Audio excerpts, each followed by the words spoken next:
Because I think Harvard's a disgrace. I think what they did was a disgrace. They're obviously anti-Semitic, and all of a sudden they're starting to behave.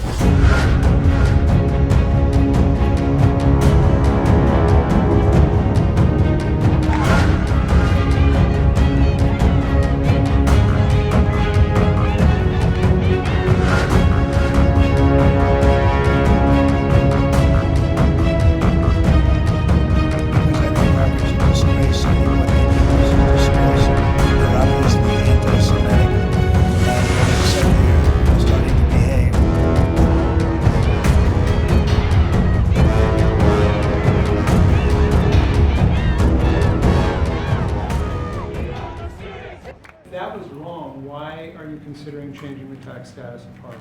Because I think Harvard's a disgrace. I think what they did was a disgrace. They're obviously anti-Semitic, and all of a sudden they're starting to behave. But when you see what they were saying, what they were doing, when you see the way they took care of events, when you watch that woman, that horrendous president that ruined the image of Harvard, maybe permanently, in Congress, in the halls of Congress, when you take a look at what happened there, it was horrific. And, you know, I've looked at a lot having to do with it. I'm not involved in it. It's being handled by lawyers. I read about it just like you did. But tax-exempt status, I mean, it's a privilege. It's really a privilege. And it's been abused by a lot more than Harvard, too, by a lot more than Harvard. So we'll see how that all works out. I don't think they've made a final ruling. I don't believe they've made a final ruling, but it's something that these schools really have to be very, very careful with. Very anti-Semitic when you take a look, whether it's Columbia, Harvard, Princeton. I don't know what's going on, but when you see how badly they've acted, and in other ways also, so we'll be looking at it very strongly.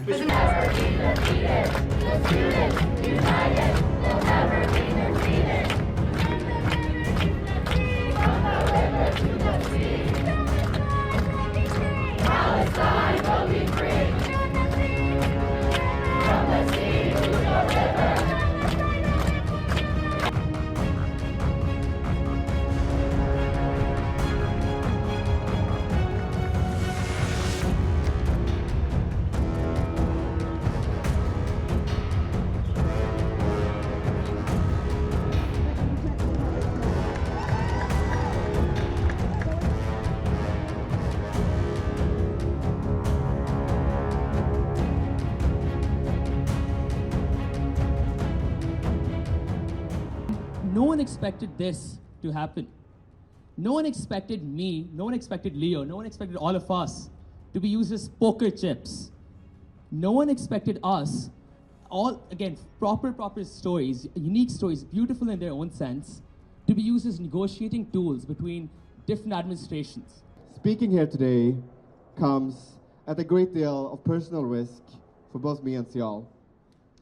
But we are doing this because we love this country. We love the values that it stands for, and because we care about its future. It is incredibly scary, and I've talked to so many international friends who are scared of speaking up, and you know, at this point, even if you don't speak up, just because you go to Harvard, you might get deported from this country. So it is incredibly scary for people. So let us stand together and send a clear message to the White House. You will not divide us. Thank you. The independence of the university is absolutely essential to doing the good work that we do in science, in medicine, in social science, in the humanities. It is a condition for free thought and the search for truth. The whole point of me having this education here and for pursuing research at Harvard is to be among the best scholars that exist in the world, and trying to learn with them and collaborate with them to push the boundaries of human knowledge. And so if they're not going to be around me, then I'm not going to be able to achieve my goals of being here either.